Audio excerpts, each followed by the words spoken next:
사실 오늘 설교는 조금 어려울 수가 있습니다. 뭐 내용이 어렵다는 게 아니라 수준을 말하는, 제가 설교를 할 때마다 수준을 조절을 하는데 어떤 때는 젖을 먹여줘야 되는 수준이 있고 어떤 때는 단단한 음식을 먹는 수준이 있습니다. 성경이 이제 그렇게 얘기해요. 젖을 먹는 수준과 신앙에도 단단한 음식을 먹는 수준이 있다. 그런데 아이가 자라려면 젖을 먹지만 조금 크고 또 성장하려면 이유식을 먹고 밥을 먹는 것처럼 우리 하나님 말씀도 이렇게 쉬운 말씀이라고 하는 것은 말씀 자체가 쉽다는 게 아니라 우리가 받아들이기 쉬운 그런 말씀도 있지만 또 도전해야 되는 그런 말씀도 있습니다. 그래서 오늘은 조금 도전이 있는 그런 말씀을 좀 나누고자 합니다. 한국에서 5월은 이 가정의 달이죠. 특별히 오늘은 어린이날이고 이제 8일은 어버이날입니다. 어버이날이 될 때마다 저는 참 죄송스러워요. 저희 부모님에게. 왜냐하면 제가 사랑은 많이 받고 자랐지만 참 이 보답을 잘 못하는 것 같아요. 그러니까 좋은 아들이 아닌 것 같아요. 저희 동생에 비하면 동생은 훨씬 더 부모님에게 다정다감하고 아주 그냥 전화도 자주 하고 이런데 저는 좀 더 무뚝뚝하고 좀 이렇게 그런 것 같아서 늘 좀 죄송한 마음이 있습니다. 사실 우리가 부모님의 사랑이나 은혜를 이렇게 알게 되면 알수록 감사한 마음이 있고요. 또 그게 보답하고자 하는 그런 마음이 생기죠. 이것을 갖다가 이제 한국말로 철이 든다, 이렇게 철이 든다. 철이 들면은 부모님의 은혜를 이렇게 헤아릴 줄 알고, 그리고 부모님에게 어떻게 좀 부모님을 기쁘시게 할까, 보답할까, 이런 마음을 갖게 됩니다. 신앙생활도 마찬가지입니다. 신앙에도 철이 든 신앙이 있어요. 그러니까 아무것도 모르고 그냥 좌도 우도 모르고 그냥 신앙생활하는 수준이 있다면 더 나아가서 하나님의 은혜를 진심으로 깨닫고 알고 감사하고, 그리고 어떻게 하나님 앞에 내가 이 은혜를 갚을까, 보답을 할까, 이런 마음을 갖는 그런 신앙이 있습니다. 이것이 철이 든 마음이죠. 그리고 참 이 보답이라는 것, 하나님의 은혜를 갚는 것은 성경에서 이거를 우리가 하나님 말씀에 따른다, 순종한다, 이렇게 이야기합니다.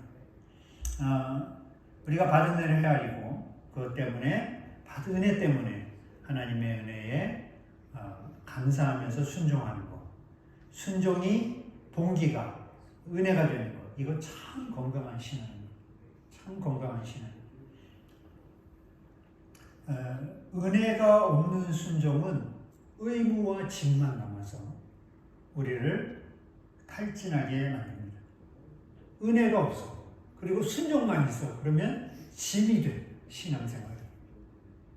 쉽게 말하면 교회 나와서 주님의 일을 하는데 주님은 간 것도 없고 일만 남아.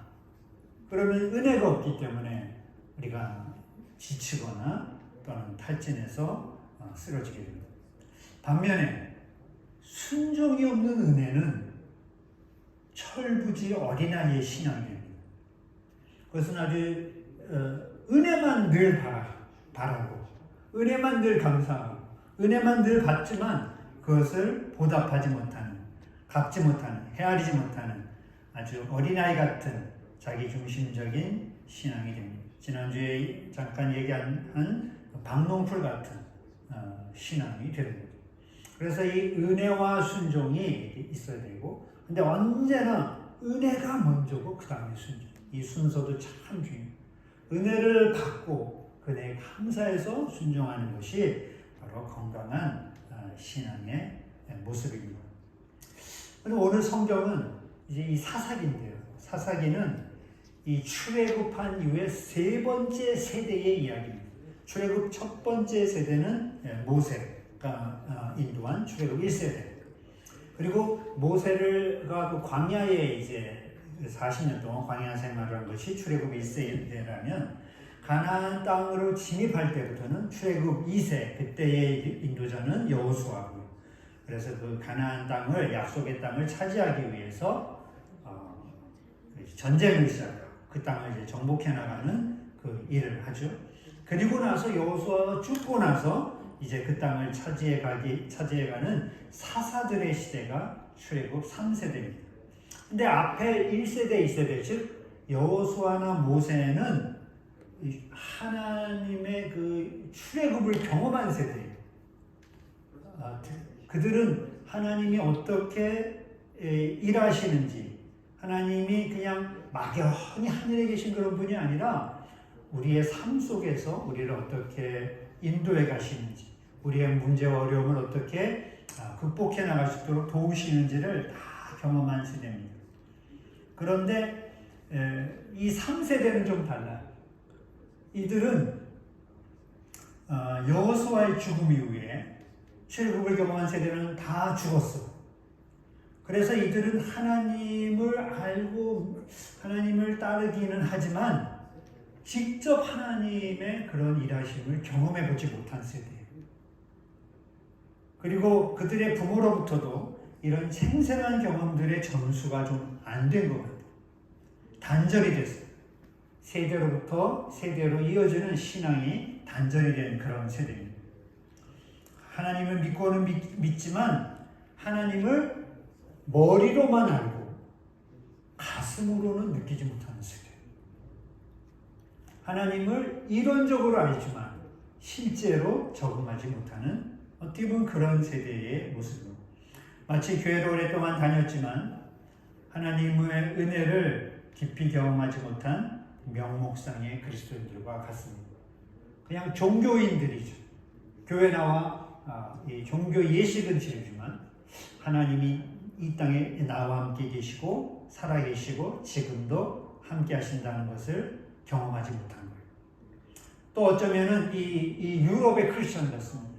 여러분 우리가 살고 있는 유럽이 완전히 기독교 문화의 그 백그라운드, 배경이 있는 곳 아닙니까? 이들은 기독교가 낯설지는 않아. 그렇지만 그것이 하나의 문화예요. 문화. 생생한 살아있는 신앙이 아니라 그냥 문화로 이 기독교를 받아들이는 어떻게 보면 이 지금의 그리스도인의 모습과 같습니다. 이 문화로서의 기독교, 종교로서의 기독교는 알지만 살아계신 하나님을 경험하지 못한, 그래서 말씀을 온전히 따르지 못한 이 사사 세대, 이들의 가장 큰 문제는 무엇일까? 그것은 바로 절반의 순종입니다. 사사기 1장에서 하나님은 이스라엘 자손에게 이렇게 말씀하십니다. 12지파에게 땅을 다 나눠줘요. 그리고 너희가 이제 그것을 차지해라. 그 땅과 그 땅에 있는 족속들과 전쟁을 벌이고 그 땅에 있는 신전과 우상들을 다 파괴하고 그 땅을 정복하라. 하나님이 이렇게 말씀하신 이유는 있습니다. 어떤 사람들은 이런 하나님의 모습을 굉장히 부정적으로 얘기합니다. 어떻게 사랑의 하나님이 이스라엘 가나안에 들어가서 그곳에 있는 그 종족들을 다 그렇게 멸하고 쫓아내라고 하는가? 이렇게 얘기해요. 근데 여러분 생각해 보세요. 성경에 보면 이 사사시대 이전에 십계명이 있습니다.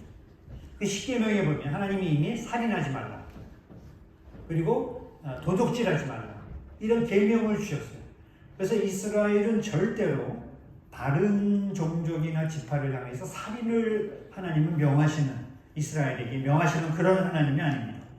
하나님이 예외적으로 가나안 땅에 들어가서만 그렇게 그 땅에 있는 종족들과 싸우고 그 땅을 정복하라고 하신 것은 무슨 제국주의적인, 그러니까 땅을 넓히고 땅을 차지하기 위해 그런 목적으로 말씀하셨다 하신 것이 아닙니다. 하나님이 이렇게 엄격하게 말씀하신 이유는 단 하나입니다. 그것은 뭐냐면 그 땅의 우상을 멀리하라. 이 우상의 문제 때문에 이렇게 엄격하게 우상의 문제. 결국 신앙의 깊은 핵심에는, 본질은 이 우상 숭배와 하나님을 섬기는 이 두 가지가 언제나 깊게 충돌하고 있습니다.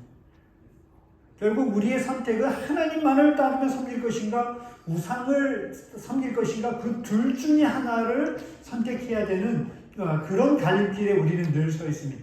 그런데 이 사사시대, 이 최고 제3세대가 보여주는 이 신앙의 모습은 뭐냐 하면 양다리를 걸치는 거예요. 하나님을 선택하면서도 우상을 선택하는 거예요. 하나님을 따르면서도 완전히 따르지 않는 거예요. 이 절반의 순종이 그들의 가장 큰 문제입니다. 하나님은 이렇게 말씀하셨는데 그들은 뭐 어떻게 했습니까? 여러분은 읽지는 않았지만 이 여호수아서 마지막 장, 여호수아가 죽기 전에 유언으로 이렇게 말합니다. 너희는 여호와를 경외하며 온전함과 진실함으로 그를 섬기라. 너희의 조상들이 강 저쪽과 애굽에서 섬기던 신들을 치워버리고 여호와만 섬기라.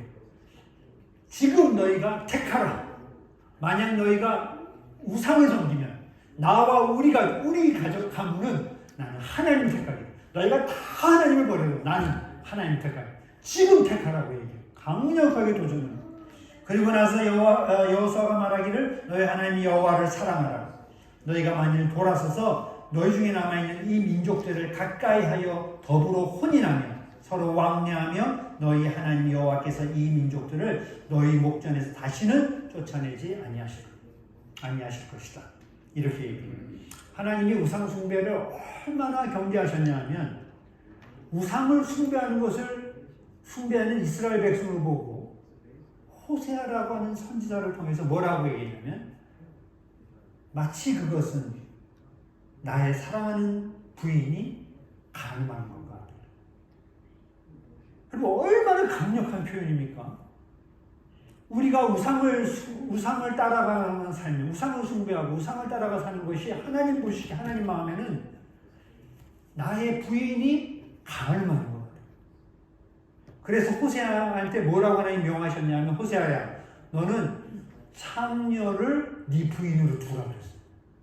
왜냐하면 이 예언자들의 어떤 예언자들의 사명은 말로써 이렇게 하나님의 말씀을 선포하기도 하지만 어떤 때는 퍼포먼스를 하나님께 명령.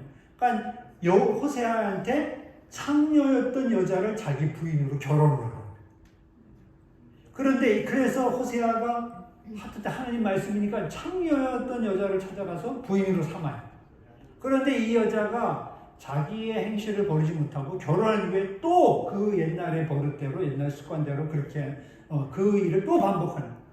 그때 호세아한테 하나님께서 뭐라면 그 여자를 가서 또 데려오라고 그래요. 하나님의 여러분 우리가 우상을 섬기는 것에 대해서 하나님이 어떻게 보시는가 하는 것을 알아요. 그러니까 우리는 하나님이 사랑이고 우리를 용서해 주시니까 그것을 그냥 이렇게 눈 감아 주시겠지. 그러나 그렇지 않습니다. 오늘 너희가 이 가나안 땅에 들어가서 12지파야 너희가 차지한 땅에서 그들 가나안 족속들을 다 몰아내라. 진멸하라. 그리고 그들의 제단을 다 무너뜨려라. 우상의 제단을 무너뜨려라. 하나님이 이렇게 말씀하셨는데 그들은 반절의 절반의 순종만 했습니다. 1장에 나온 9개 지파들은 여러 가지 이유와 핑계를 대면서 그거를 온전히 따라가지 못했어요. 대표적인 예가 1장 19절에 이렇게 말합니다. 여호와께서 우리와 함께 하셨 계심으로 그가 산지 주민들을 쫓아내었으나 골짜기 주민들은 철병거가 있으므로 그들을 쫓아내지 못했다. 우리는 하나님 우리가 저들을 쫓아내려고 그랬는데 저들이 철병거가 있습니다. 쇠로 만든 마차가 있다는 거예요. 여러분 그 당시에 그 이스라엘은 청동기 문화예요. 그러니까 칼이나 도구 이게 무기가 다 청동기야. 그런데 반대편에 이 가나안 족속은 철기 문화고 그리고 마차가 있었던 거예요. 요즘으로 말하면 무기가 훨씬 좋은 무기가 있어서 우리가 그들을 쫓아내지 못했다. 그 다음에 스불론 지파는 이렇게 말합니다.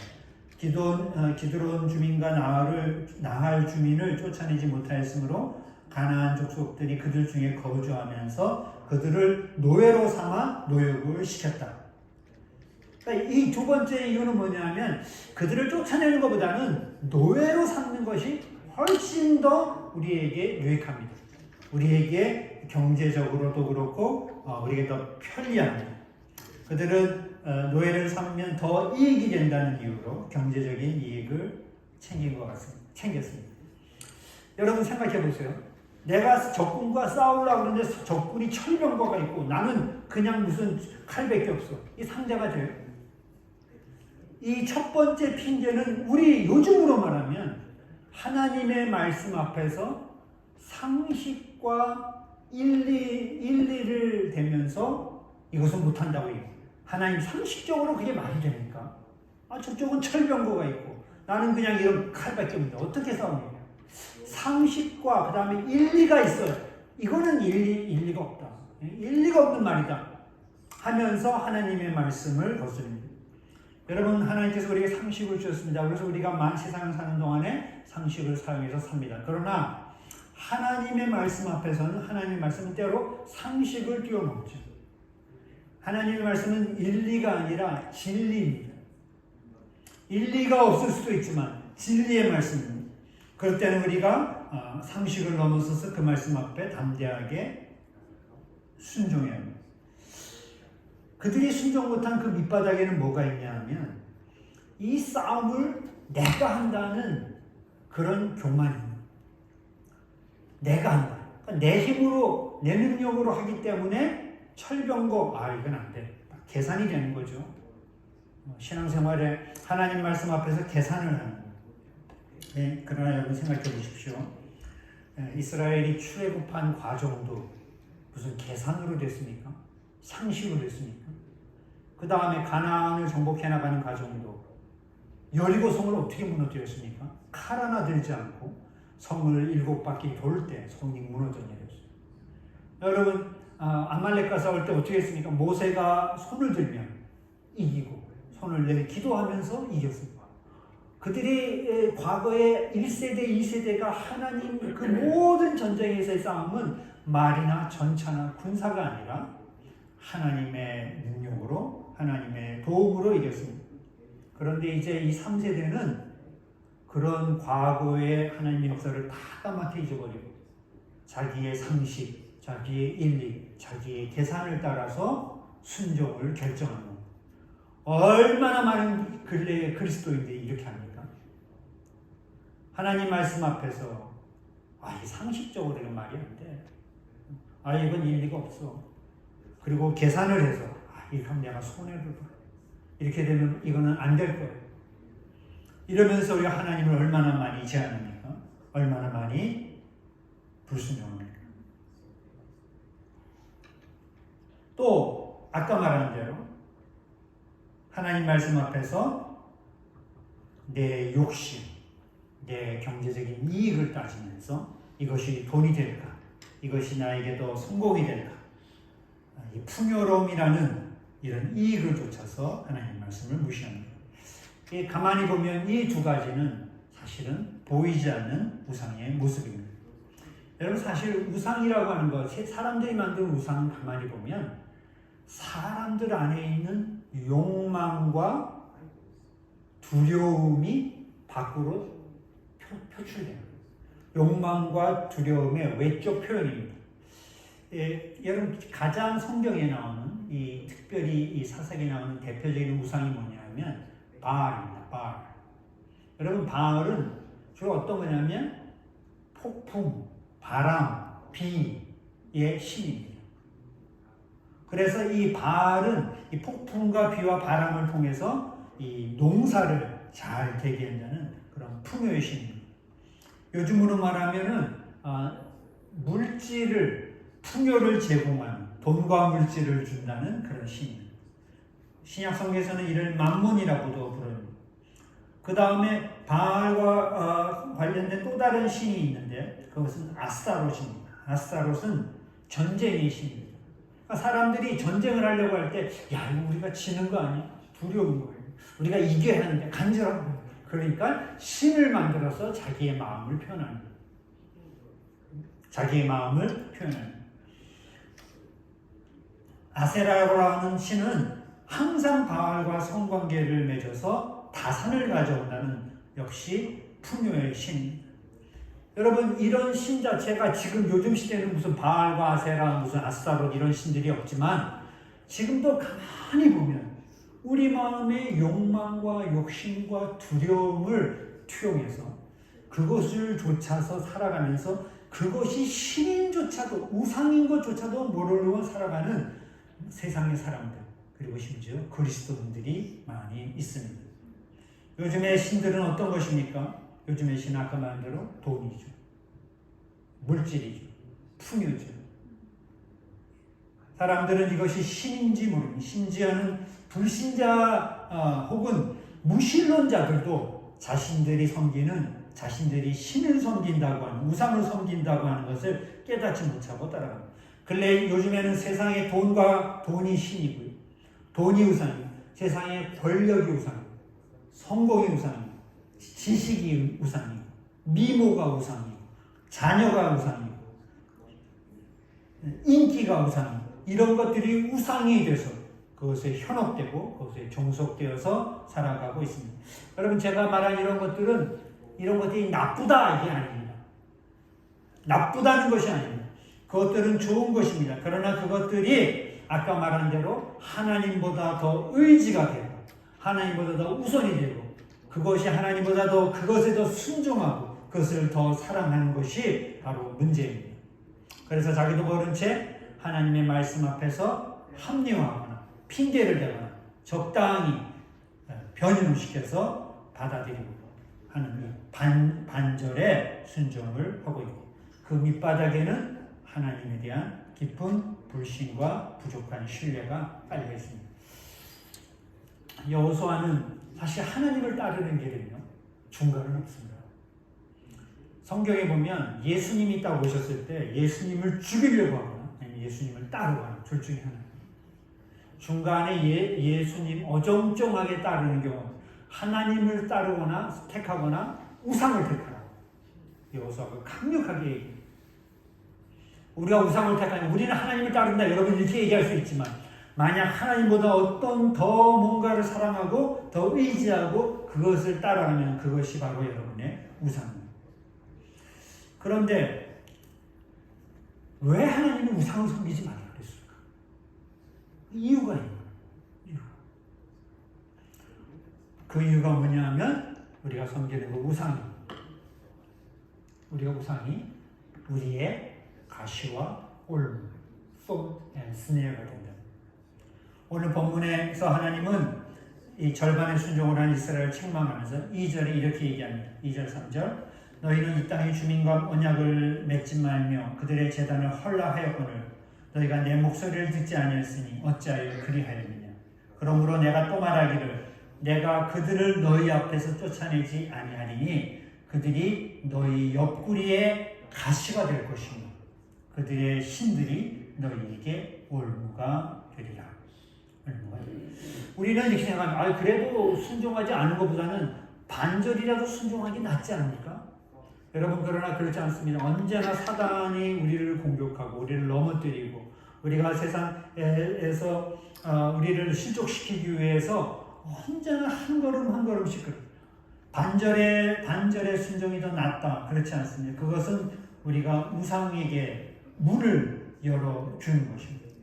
그것을 통해서 문을 열어주면 이것이 우리가 섬기던 우상이 우리에게 가시가 되고 그것이 우리에게 올무가 됩니다.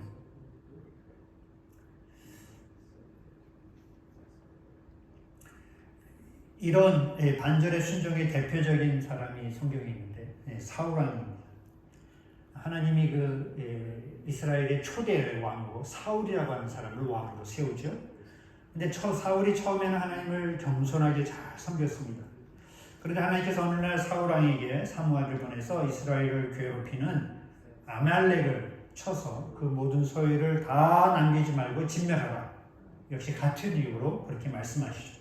그런데 여러분, 사울이 아말렉과의 전쟁에 나가서 승리를 하고 그리고 그들의 모든 소유를 다 가져옵니다. 그리고 그것을 다 이제 진멸해야 되는데 사무엘상 15장에 보면 사울이 값이 나가는 것들과 그리고 양과 소들 중에서 아주 살찌고 좋은 것들을 몰래 감춰둡니다.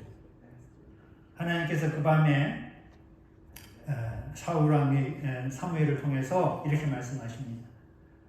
내가 그를 택한 것을 후회한다. 사무엘이 이 말을 듣고 사울왕에 가서 이렇게 얘기합니다. 왜 다 죽이지 않고 좋은 것들을 남겨놓았는가?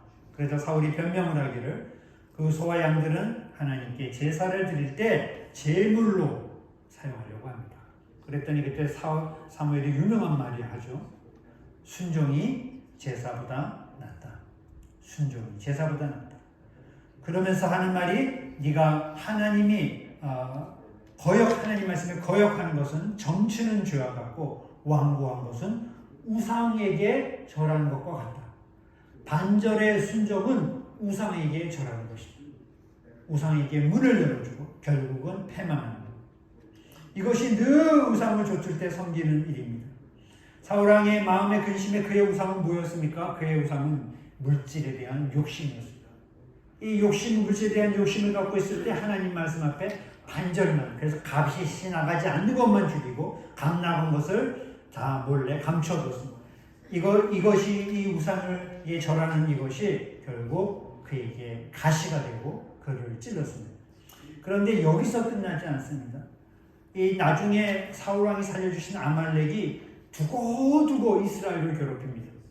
사울 다음의 왕이 다윗인데 다윗이 이제 군사들을 이끌고 전쟁에 나간 그 사이에 아말렉이 몰래 다윗의 성읍에 들어와서 다윗의 아내와 자녀들을 사로잡고 성읍을 불태우는 사건이 벌어집니다. 그리고 나서 물론 다윗이 다시 아말렉에게 가서 가족을 뺏어오지만 계속 이스라엘을 찌르죠. 다윗은 예수 그리스도의 조상이 될 사람인데 이런 아말렉은 이 메시아의 계보를 끊으려는 공격을 계속하죠. 에스더에서 보면은 에스더가 이제 페르시아에 가서 여왕이 됐을 때 그때 이제 이스라엘 사람들이 유대 사람들이 페르시아에 있었죠.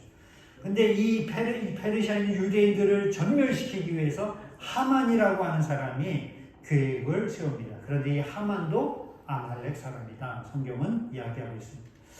저 한 사람의 반절의 순종이 그들의 후손에 큰 가시가 되어서 찌릅니다. 여러분 제가 이제 한국의 사람들 이게 잘 보면 물질에 대한 우상을 많이 섬기죠. 한국도 명예에 대한 우상도 많이 섬기죠. 근데 특별히 한국은 이 부모 자식 간의 본딩, 특히 이제 아시아가 다 그런 것 같아요. 이게 굉장히 강한 것 같아요. 그래서 자녀들이 우상이 된 경우도 많이 봤어요. 자녀들.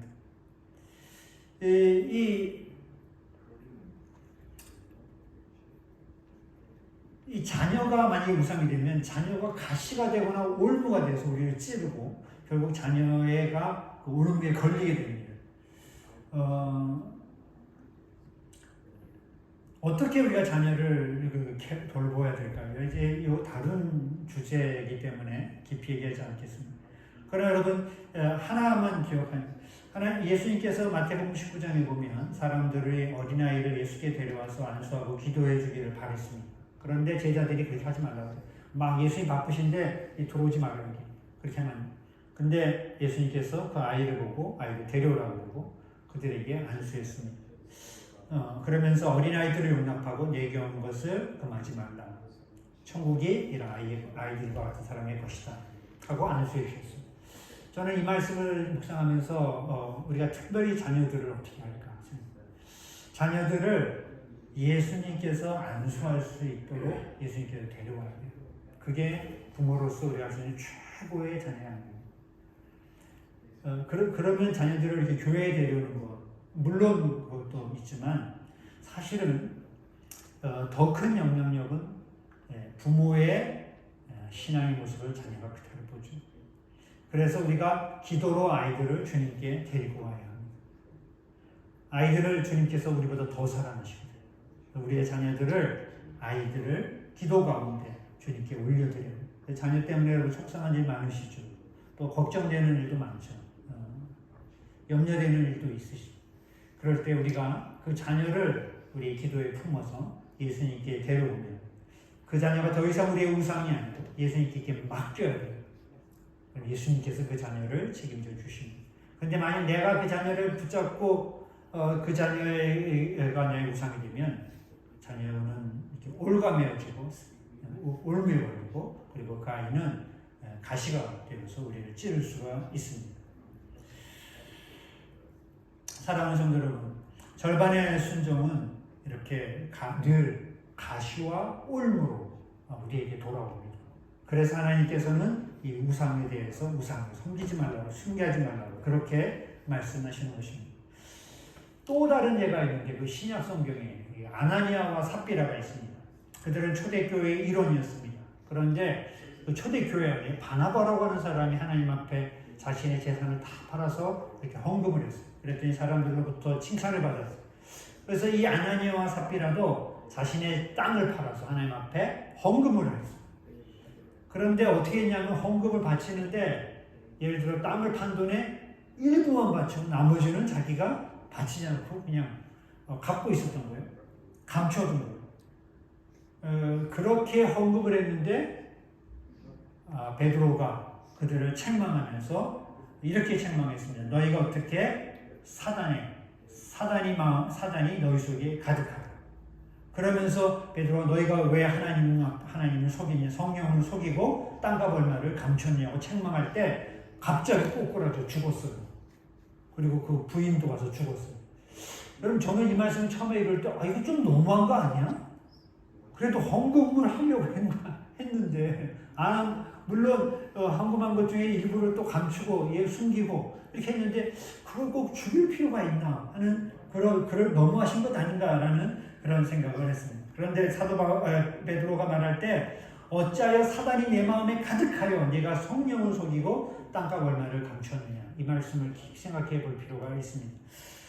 그는 이 두 사람은 하나님을 섬긴다고 하지만 역시 반절의 절반에 순종하는 그들의 마음에 그들은 헌금에 하는 동기나 헌금을 하는 방법이나 헌금을 하는 내용이나 목적 모든 것들이 다 사단에게 사로잡혀 잘못된 것이었습니다.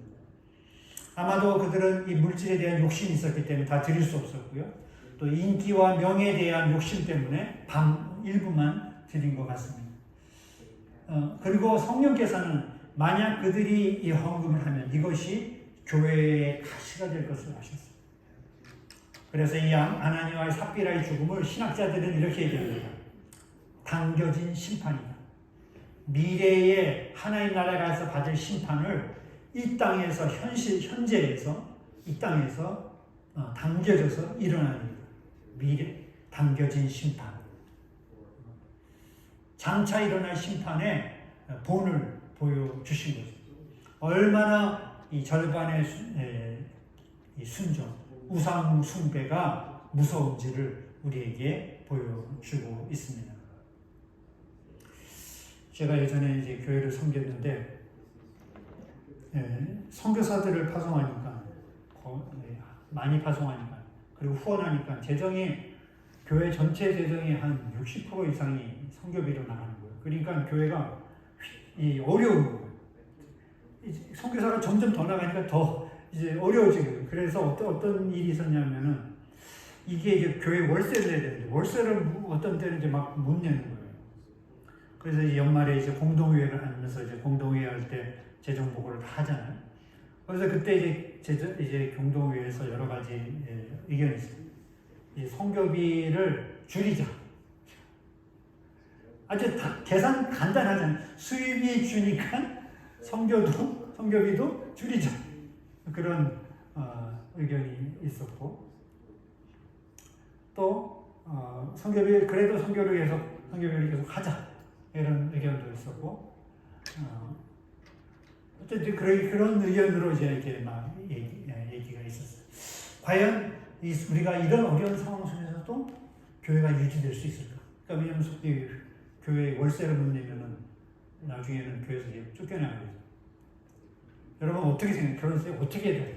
들어오는 수입을 우리가 계산을 한 상식과 계산에 의한 뻔한데 나가야 되는 지출은 많고 한국교회가 요즘 코로나 때문에 어려웠을 때 제일 먼저 줄이는 게 선교비라고 그러죠. 유럽에 있는 선교사회 선교사님들 만나보니까 선교비부터 제일 줄였다고 그렇게 말씀하시더라고요. 근데 그때 제가 깊이 깨달은 게 있어요. 그냥 이거는 이렇게 경험이 우리 한번 계속 해보자 그랬어요. 선교비를 줄이지 말고 한번 계속 해보자. 1년 동안 한 번 더. 그래서 만약에 그래서 교회 우리가 이제 그 월세를 못 내면 교회 문을 아주 멋지게 다 잘랐어요. 딱 닫아. 그리고 이제 천국에 가서 하나님 앞에 너에게는 어떠냐? 그러면 우리 교회는 선교하다가 문을 닫았습니다. 이렇게 말하면 하나님께서 책망하지 않으실 것 같아요. 요즘에요, 여러분, 교회가 기도원 사고, 뭐 건물 짓고, 교회 건물 짓고 이래서 문 닫는 교회 많아요. 그 이전을 못 갚아서. 실제로 그런 교회들 많습니다. 제가 아는 어떤 분당에 있는 큰 교회인데 충성이라는 이름이 들어가는 교회예요. 엄청나게 큰 교회. 그 교회가 어쨌든 몇백억을 들여 교회를 졌어요. 분당에서. 근데 월세가 그러니까 이자가 몇천만 원씩 나가는 한 주에. 나중에 이제 가보니까 이단한테 건물이 넘어가 버렸어요. 교회는 문을 다 감당합니다. 교회를 다 흩어졌어요. 그런데 적어도 우리가 선교하다가 문을 닫았다. 그리고 나서 어떻게 되니? 그 1년 지나면 어떻게 됐을까요? 또 채워지고 또 교회가 계속 하는 거예요. 제가 그때 깊이 깨달았어요. 교회 재정은 계산으로 하는 게 아니구나. 옹달샘 같아요. 옹달샘. 여러분 옹달샘 아시죠? 그냥 우리가 그 물을 퍼먹잖아요. 그러면 크진 않지만 계속 채워져요. 그냥 놔두잖아요. 그대로예요. 근데 계속 먹어. 써. 그래도 계속 채워요. 그러니까 하나님의 뜻대로 우리가 그냥 계산이 안 되더라도 계속 써. 계속 지출을 해요. 그러면 계속 채워져요. 이게 개인의 재정도 마찬가지고 교회 재정도 마찬가지고. 그건 제가 교회 성도들의 그 신앙에 헌금하는 걸 다 봤어요. 그리고 그들의 삶이 신앙이 어떻게 되는가, 재정적이 어떻게 되는가 잘 봤어요. 그랬더니 개인도 마찬가지로 하나님 뜻대로 그 물질을 드리거나 사용하거나 이럴 때 하나님께서 그것을 특별히 또한 믿음의 은사를 주신 사람은 아주 크게 써요. 그리고 헌금도 굉장히 제가 몇 번 놀란 적이 있어요. 어떤 때 놀랐냐면 교회를 이전을 해야 되는데 제가 특별 헌금을 하기로 했죠. 근데 두 가지 때문에 놀라요. 저분은 돈도 있고 재정도 좀 넉넉한데 너무 인색하게 헌금하신 것 때문에 놀라요. 또 하나는 반대로 이게 청년이 알바하면서 근데 너무 큰 액수를 아마 자기의 그걸 다 되는 것 같아요. 이렇게 모아놓은 돈. 그때 너무 놀라요. 지금 이제 결혼해보고 잘 살고 있어요. 그걸 아는 거예요. 우리가 하나님의 뜻대로 사용하면 하나님이 그것을 채우시는구나. 온전한 순종이 기적을 만드는구나. 온전한 순종이 기적을 만듭니다. 가난한 사람들을 노예로 삼아서 먹고 사는 문제를 해결하고자 하는 반절의 순종으로는 광야의 40년을 입히시는 하나님을 경험할 수가 없습니다. 그냥 성을 빙빙 돌아서 그 성을 무너뜨리고 정복한 그런 경험이 없는 사람은 철병거를 보면서 두려워할 수밖에 없습니다. 여러분 사실 가시와 올무, 이 절반의 순종으로 앉는 이 가시와 올무보다 더 큰 문제는 뭐냐면 절반의 순종으로 하나님을 경험해보지 못하는 거예요. 그게 제일 큰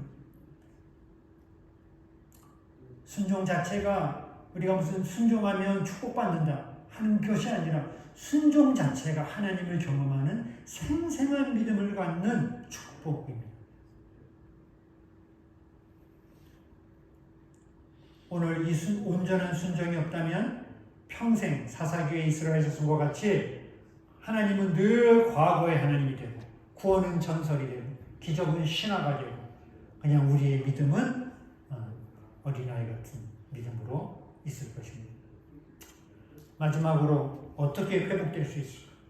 절반의 순종으로 하나님으로부터 이런 책망을 듣는데 어떻게 회복될 수 있을까?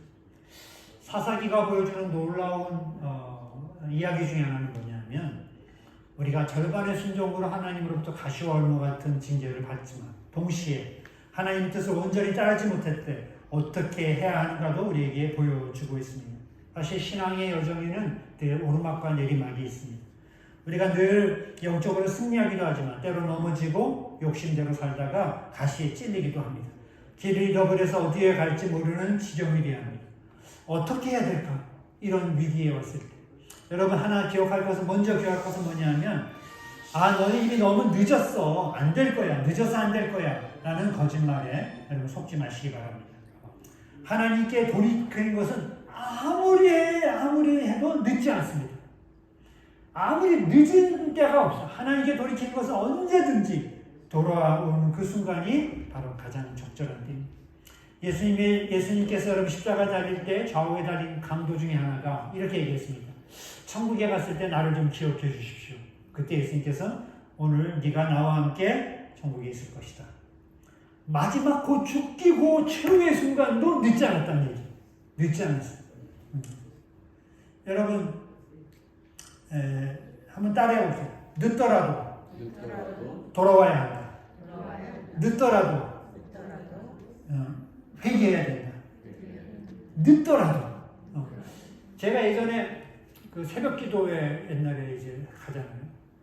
부교육자인데 5시에 새벽 기도가 시작이에요. 어떤 날은 눈을 딱 떴는데 제가 부목사인데 5시 20분인 거예요. 교회까지 뛰어가도 5분. 와, 담임 목사님 설교하실 텐데 큰일 난 거죠. 이거 어떡해. 그때 수많은 생각이 이제 좀 대충 이런 거예요. 아프다고 핑계 대면서 가지 마라. 또 늦었으니까 어차피 늦었어 이제 가봐야 소용없다. 근데 제가 무조건 가가지고 막 뛰어가서 마지막 5분 참여하고 끝나고 기도하면 훨씬 은혜가 돼요. 제가 여러분 얘기합니다. 교회도 늦더라도 꼭 오셔야 합니다. 꼭 오셔야 돼요. 마지막 5분 남았어 입에 끝나기. 그래도 무조건 와야 돼. 교회 늦게 오라는 얘기가 아니라 안 오는 것보다 훨씬 낫다는 거예요. 이게 하나님의 마음. 늦더라도 잘 했어 오늘도. 그리고 그럼 와서 뭐 하느냐? 복임. 복임. 이게 뭐냐? 막 성경이 이렇게 얘기했어요. 하나님께서 이제 너희가 가시월무로 너희를 다 찌를 것이다 그랬더니 이스라엘 백성이 여호와의 사자가 이스라엘 모든 자손에게 이 말씀을 이름에 백성이 소리를 높여 운지라. 그러므로 그곳을 이름하여 복임이라 하고 그들이 거기서 여호와께 제사를 드렸다. 복임이라는 뜻은 우는 자라는 뜻입니다. 우는 자. 그러니까 우리가 하나님 앞에 징계를 받거나 혹은 세상에서 어려움을 겪거나 속상한 일이 있거나 억울한 일이 있거나 가시월무로 아플 때 그냥 하나님의 앞에 나와서 울면 됩니다. 때로는 회개의 눈물이고 때로는 후회의 눈물이고 때로는 감사의 눈물이고 때로는 뉘우치는 눈물이고 때로는 하나님 앞에 드리는 진심에 달인 진심 어린 그 눈물을 보일 때 하나님은 눈물을 보시고 움직이십니다. 우리의 눈물을 귀하게 여기신다. 이사야서 38장 5절에서 하나님께서 이사야를 통해서 말씀하시기를 여호와께서 이같이 말씀하시기를 내가 네 기도를 들었고 내 눈물을 보았노라. 내 눈물을 본다. 우리가 간절함으로 하나님 앞에 진심으로 할 때 하나님의 마음은 움직이고 더불어서 우리가 그때부터 우리의 우상으로부터 우상을 버리고 양다리 걸치는 것을 중지하고 그러면 하나님께서 우리를 구원해 주시는 이 사사기의 사이클이 시작됩니다.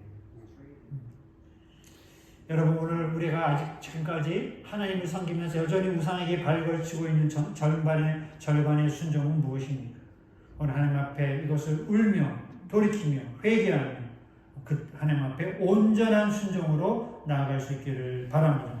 이 순종의 용기를 가진 우리 올레이션스 교회 성도들이 되기를 간절히 바랍니다.